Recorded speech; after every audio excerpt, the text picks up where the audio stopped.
Wapendwa wa Kristo, nianze na ujumbe wa shukrani kwa Wakristo. Tumeanza kubehave vizuri sana.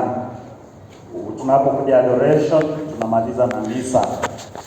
Leo nimebahatika kuhesabu wale wanaotoka baada ya adoration hawafiki 20. Makofi kweli.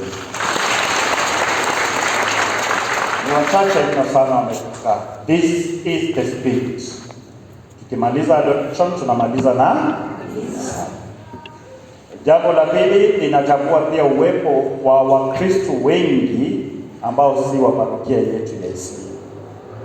Wako hapa wengi sana.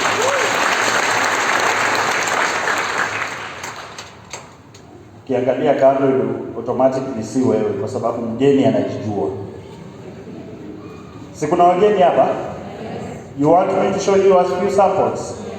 Haya, pande hii wageni wasimame tuwaone. Wenye watoke kwenye hii parokia. Ya hao. Pande hii wageni ambao watoke kwenye hii parokia. Ndio hao. Pande hii hapa katikati wageni wenye watoke hapa. Mama tumefika kwako sasa. Hawa watoke kwenye hii parokia. Thank you very much. Pande hii mgeni ambaye atoki kwenye hii parokia ndio hao. You can see. We appreciate. This means as a parish tuna grow. Si ndio? Tuna grow. Sasa kama wageni wanaweza toka nje, what about sisi wa Isli? Watu wanakuja kuchota kwenye kisima chetu na wenyewe hatucho. Let us encourage one another tukuje kwenye adoration, and especially vile tunaanza kipindi cha Lent. I hope Baba Paroko atatupa ruhusa sasa hata tukue na seminar ya wiki mzima. I just pray. Sababu kiu kipo. Jambo la pili, jambo la tatu, jana ilikuwa Valentine's Day, kwa hivyo sijachelewa kuambia Happy Valentine's Day. Ninajua wengine hii ndio message ya Valentine yenye mnapata ya pekee. Wengine hata safari kwa mawako kutumia ya Valentine. So kama ulikosa za huko nje, ya Mungu usikose. Amen. Na niwape pia tangazo la kiliturujia. Leo ni Jumapili ya mwisho ya kipindi cha kawaida, na tunaona mavazi ya green kwa mara ya mwisho kwa sehemu ya kwanza. Jumapili ijayo tutaanza kipindi cha Kwaresima. Tunaanza on Wednesday, ni siku ya kupakwa majivu. Hivyo ninawaalika nyote kuhudhuria misa za majivu mahali popote pale, na Jumapili ijayo tuanze kipindi cha Kwaresima, kipindi cha kujirudia na kujitafakari. Jambo la tano, ni shukuru sana wana Karama na praise team. Praise and worship team are doing a great job. Neema na baraka ambazo Mungu amewajalia za uimbaji na kuhamasisha watu katika mambo ya sala izidi kuwa ndani mwenu, ili kwa huduma yenu muwafikie watu wengi. Amen. Niseme mambo machache basi, na leo sikuhubiri, nitachukua muda mwingi kufundisha. Masomo yetu yameongelea mambo ya kulinganisha. Tumesikia Yesu anarudia sentensi hii mara 4 kwenye Injili moja. Anasema, mumesikia kwamba imenenwa, lakini mimi nawaambieni. Amerudia hayo maneno mara 4. Amewaambia, iliandikwa ama ilinenwa, mulisikia ilinenwa, musizini, lakini mimi nawaambia hata musitamani. Mulisikia kwamba imenenwa, usionee ndugu yako kijicho, lakini mimi nawaambia hata ukimuita tu mjinga unastahili hukumu. Mumesikia kwamba ilinenwa, umpe mke wako talaka kwa jambo lolote, lakini ninawaambieni talaka is equivalent to fornication and adultery. Yesu pia anawaambia, muliambiwa kitambo usiape chini ya mbingu, lakini mimi nawaambieni musiape kabisa. You can see the poetry in this. Mumesikia ya kwamba imesemwa, sasa mimi ninasema. Hili ni jambo muhimu ambalo linatualika kuwa na mageuzi ya mafikra yetu na maadili yetu. Jesus is inviting us to have a total transformation of our thinking but also of our behaviors. Anataka tuweze kusonga kutoka kwa mawazo ya watu, mawazo ambayo watu wanayasema, tujirudie kwenye mawazo yetu. Anataka tuweze kusonga bila ninataka mwenye ana move screen asonge.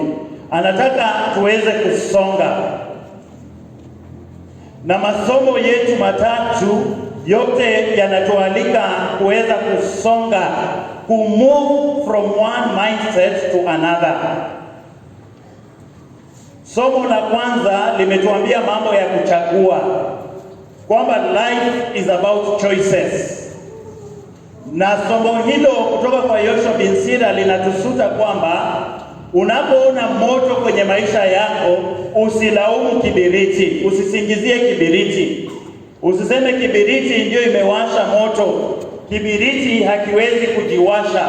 Lazima wewe umewasha kibiriti ndio moto ukatoka. Lakini hayo tulihubiriwa asubuhi.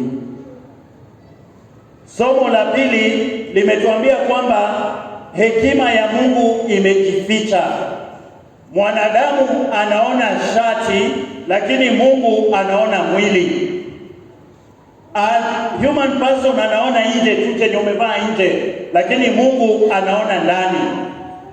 Na ndio maana somo la pili wa Kristo niliwaambia wale tuliokuwa nao misa ya asubuhi, mkienda kinyume na somo la pili, haki Mungu awapanish. Mniulize kwa nini? Sikieni vile Mungu anasema kwa somo la pili, very true. 1 Corinthians chapter 2 verse 6. Kwa kweli ndugu zangu, watawala wa nyakati hizi wanakwenda kupotewa na mamlaka yao. Watawala wa nyakati hizi wanaenda kupotewa na mamlaka yao. One time.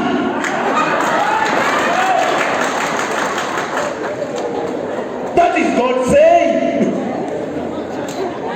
Wale wanaotawala saa hizi wanaenda kupotewa na mamlaka yao. Na msipofuata hiyo, Mungu hawaone. Tumsifu Yesu Kristo. Kama Mungu mwenyewe anasema watawala wapoteze mamlaka, wewe Mkristo wa Isili, ni nani kugeuza maneno ya Mungu? Amen. Watawala wa nyakati hizi wanaenda kupoteza mamlaka yao. Unabii wa Mungu utimie. Amen.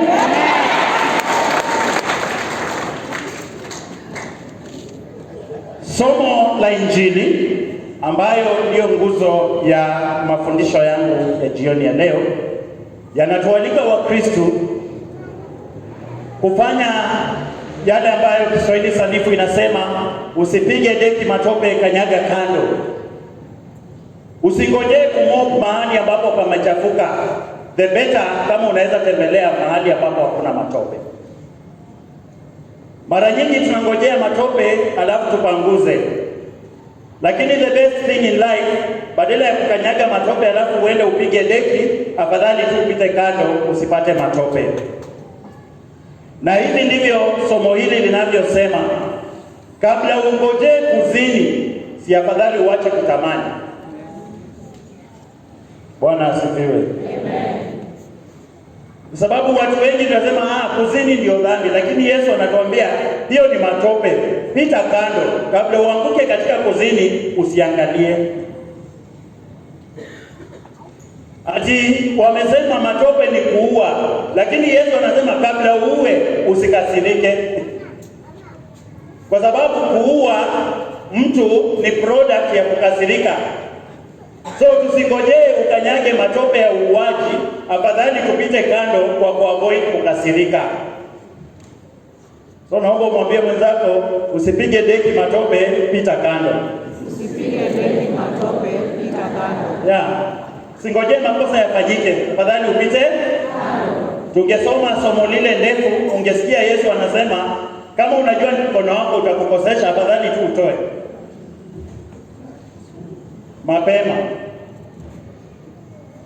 Lakini nawaomba Wakristo msichukulie Yesu very serious.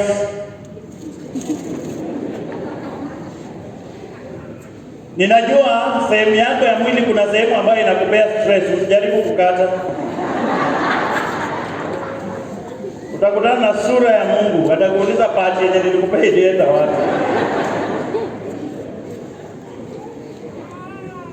Na ni rahisi sana, tunaomba kanisa iingilie kati, badala ya maaskari pale kwa gate kutuscreen kama tumebeba bomu, watengeneze mashini ya kuona ni pati gani na kusumbua sana iko na dhambi. Ukifika kwa mlango wanakuwekea hivi, tuone ni sehemu gani italia sana. Mungu ni mwema. Naomba uulize mwenzako akiweka hiyo mashini, pati gani itapiga nduru?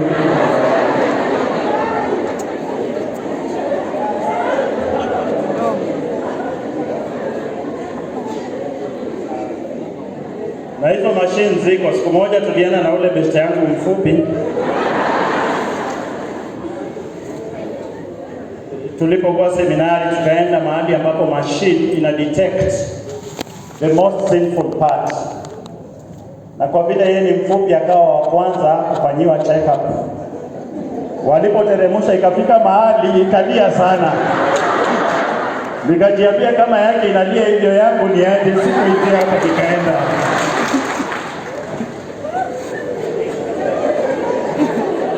Usipige deki matope, kanyaga kando. Na nimewaambia msichukulie Yesu very serious on this. It is very serious also. Tunaposoma historia ya kanisa, yule ambaye alifanya kazi kubwa sana ya kutranslate Biblia kutoka kwa lugha, Biblia iliandikwa kwa lugha ya kwanza kabisa, iliandikwa kwa Greek na Aramaic, na wakafanya translation iingie kwa Latin. Mtu mmoja ambaye alikuwa amesoma sana mambo ya Biblia na akafanya translation alikuwa anaitwa Origen alipofika kwenye basi akaichukulia vile imeandikwa, akaenda kwa laboratory akakata sehemu ambayo ilikuwa inampa shida sana, na mpaka wa leo ingawa tunasoma maandishi ya Origen, kanisa haijaruhusu watakazwe kuwa mtakatifu kwa sababu ya kuchukulia vitu literally.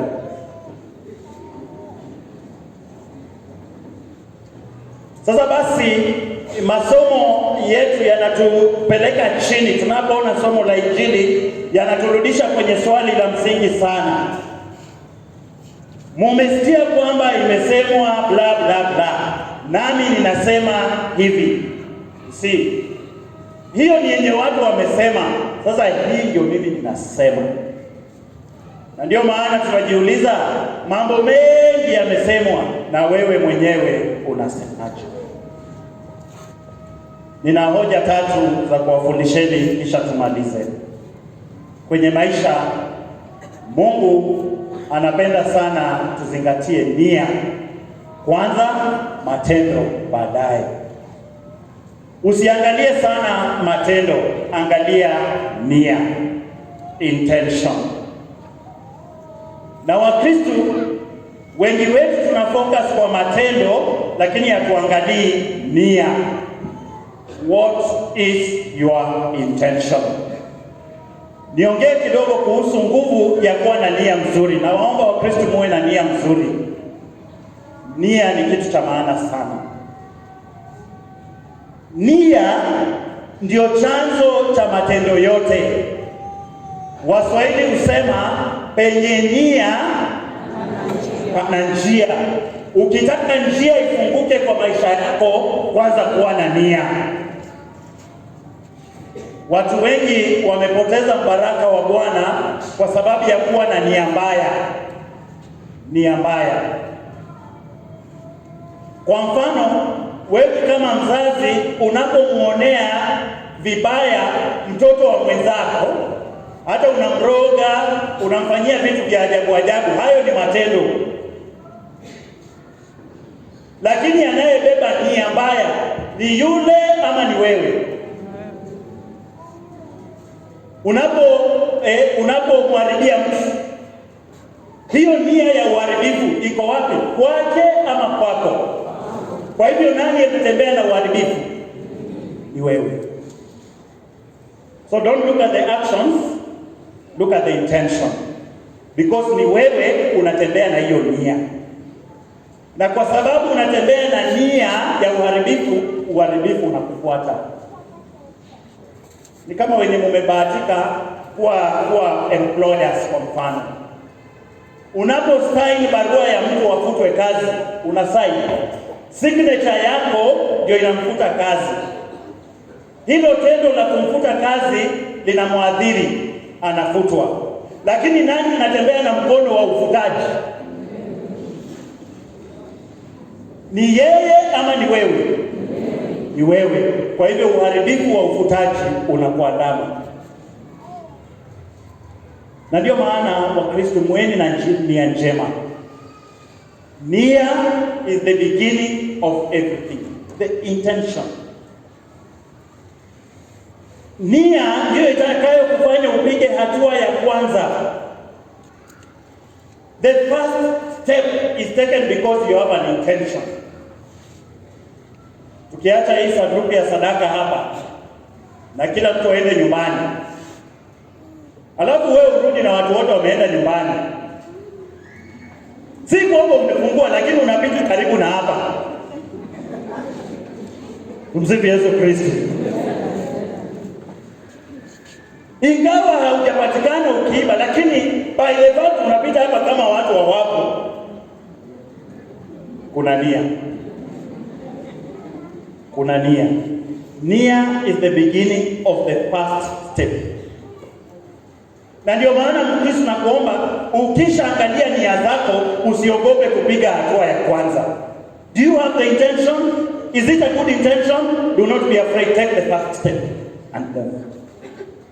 Watu wengi tuko na nia, lakini tena tunaogopa kuteka step. Mungu anatafuta watu wenye nia. As long as you have a will, God will complete the rest of the steps. You have the good will and begin to go. Na Mungu mwenyewe atamalizisha safari yako. Amen. Angalieni mwana mpotevu. Luke chapter 15. Alikuwa na nia ya kwenda, alikuwa na nia ya kuomba msamaha.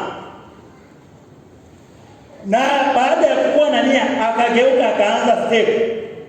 Baba kama na nyumbani, kashikwa na huruma,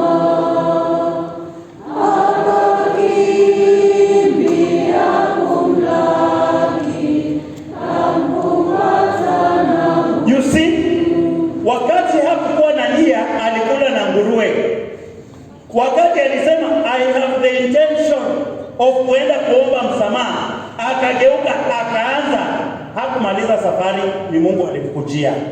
Have the good intention, make a U-turn, begin. God will complete the rest of the steps for you.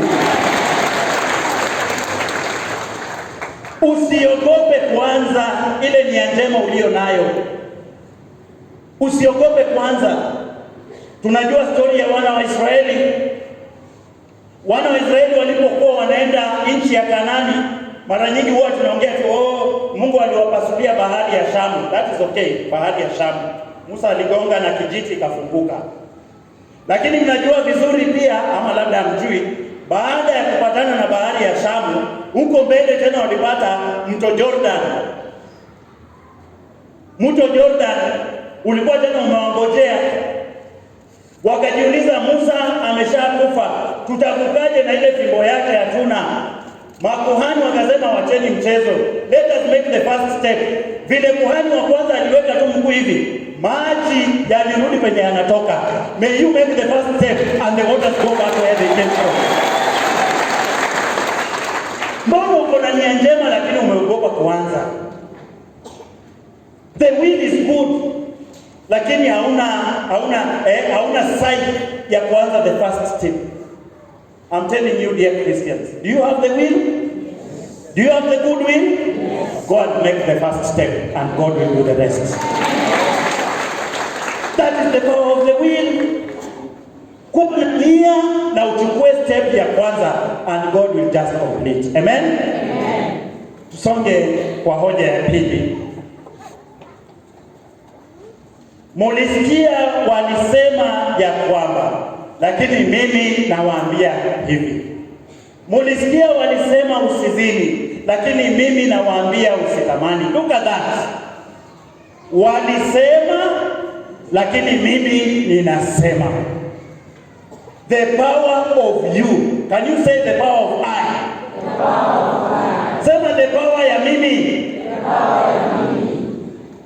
Hao ni watu walisema, na wewe mwenyewe unasemaje? Yesu anataka tutoke kwa mambo ya walisema, tufike kwa level ya mimi ninasema. Owning the story, owning your word. Wakristo, watu wengi wamesema mambo mengi kukuhusu, but the person who has the last say about you is not God, is you yourself. Amen? Amen. Our God is so loving that anakusikiliza wewe mwenyewe unatakaje. Watu wamesema wewe umezaliwa kwenye familia ya laana, hiyo ni watu walisema. Sasa wewe tena unakuja hapo unaendeleza, nimezaliwa kwa familia ya laana. Sasa Mungu anasema watu walisema, wewe umeconfirm, might change your story. Bwana asifiwe. Wewe kuja hapo useme walisema familia yetu ni ya laana. Mimi najua si laana, mimi najua ni Mungu. Ambia mwenzako walisema ila ninasema. Walisema ila ninasema.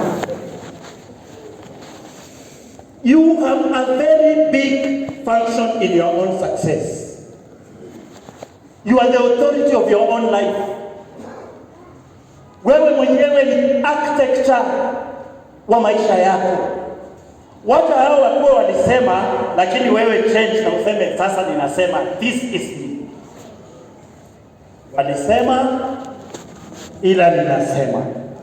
Walisema lakini ninasema. Walisema sitaweza lakini ninasema nitaweza. I know myself. Kama mungekuwa vijana tungeimba wimbo inasema we are a chosen generation. His excellence, all I desire from life, God has given me, and I know who I am. I know who God says I am, when He says I am, when He says I am. I know who I am. I know myself for sure. What wanasema Father Steve cannot make it. I know I can make it, and I have made it. I am a priest.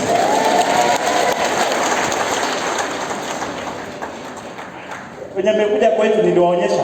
Unaona huyo jirani wa upande huu? Wenye mlikuja wa mama wa CWA last year. Unaona ukiingia huyo jirani wa upande hii. Alienda mpaka kwa bishop akasema Steve hata make. But I know I can make it.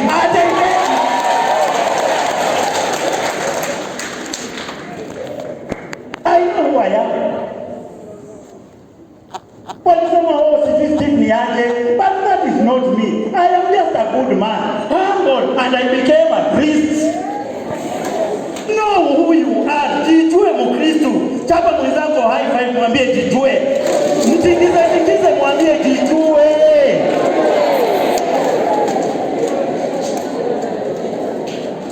Shida ninayoiona hapa watu hawajijui. Yaani wale wanakusema tu, wamesema wewe ni wa Moshene, tena unaenda una confirm. Haki wamenisema mimi ni wa Moshene. Sasa si ndio unabeba Moshene? You are confirming it. Kuna nguvu ya neno lako. Next. Nguvu ya neno lako. Maneno yako ndio sheria yako. They define you. Vile unajijua na vile unajisema, that is you.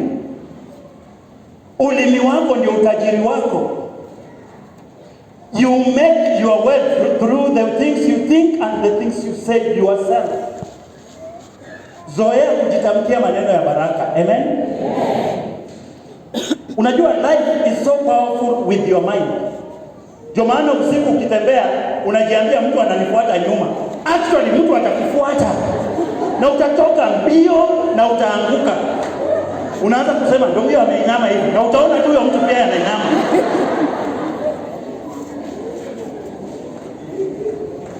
Kila zao anasema nasumbuliwa na mashetani, na mashetani yatakusumbua. Wacha mashetani yaseme ananisumbua, wewe sema Mungu ananiprotect. Jikubali, wengine watajipanga. Amen. Number 3 and last. Yesu amesema zaidi ya mazoea. You want to go far? Go beyond mazoea. Uadilifu wenu usipozidi wa Mafarisayo na wa maandishi, hamtaona ufalme wa mbinguni. Life is going beyond. Life is going beyond the ordinary. Usiridhike na mambo ya hapa katikati. Kwa Kiingereza inatoka vizuri, bare back. Matakukavu. Tumsifu Yesu Kristo. Bare buttocks. Watu hapa katikati. Don't be a bare buttock person. Usiridhike na mambo ya kawaida. Jifunze kupitisha kidogo. Going an extra step. Utakatifu wenu usipozidi, hata Mungu mwenyewe anasema utakatifu wenu lazima uzidi. Upite the ordinary. The best example I can give you ni ya Zakayo kwa Biblia. Zakayo aligundua kila mtu anafuata Yesu. By the way, they were very many. Lakini Zakayo akajua hapa I cannot be a bare buttock. Ati mimi nitembee tunagongana kwa njia, hapana. Nikitaka nionekane lazima nikimbie.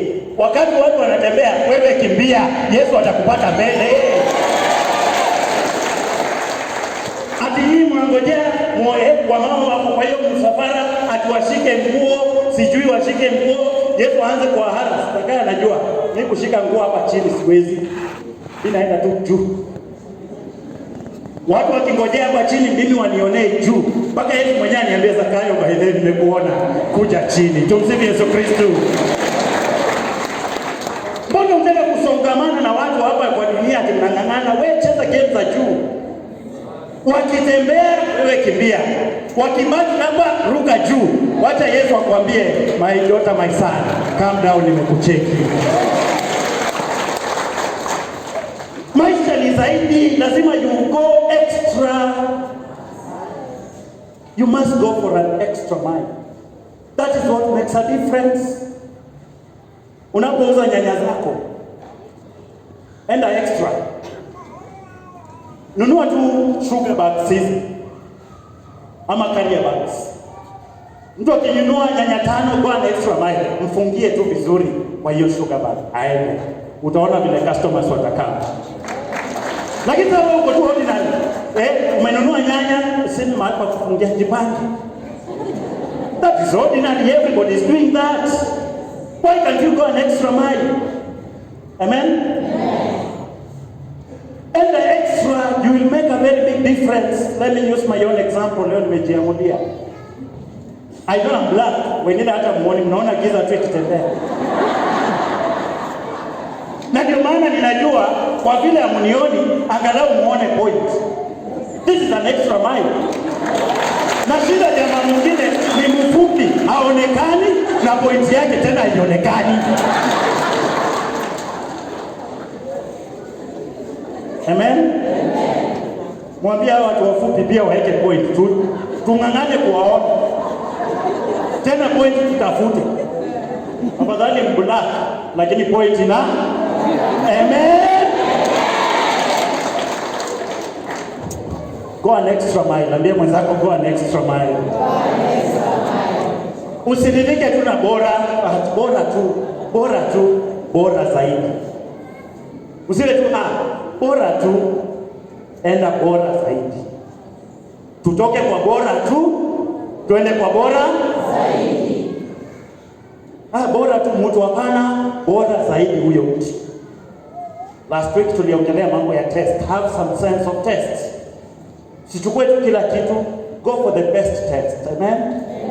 Mwandishi mmoja aliandika hivi akasema, Wakristo, wakati watu wanapolala, wewe amka. Wakati watu wanapotembea, wewe kimbia. Wakati wengine wanajivinjari, wewe soma. Wakati watu wanapo zurura huku, wewe fanya kazi. Going an extra mile. Go an extra mile. Hapa church ninaona watu wapendi kuenda extra mile. Hivi punde tutaanza kutoa sadaka. Sadaka ndio inakutetea hapa. Yaani wako tu ordinary bare battle. Kila mtu anatoa finje, pia wewe unaleta finje. Sasa Mungu anaanza kung'ang'ana, hii finje ilikuwa ya nani? Hii finje nayo ilikuwa ya nani? Enda extra mile, toa thao ukue peke yako kwa box. Mungu akipatana na zao anajua hii ni ya Kiswahili, ingawaje wewe unatoanga kati.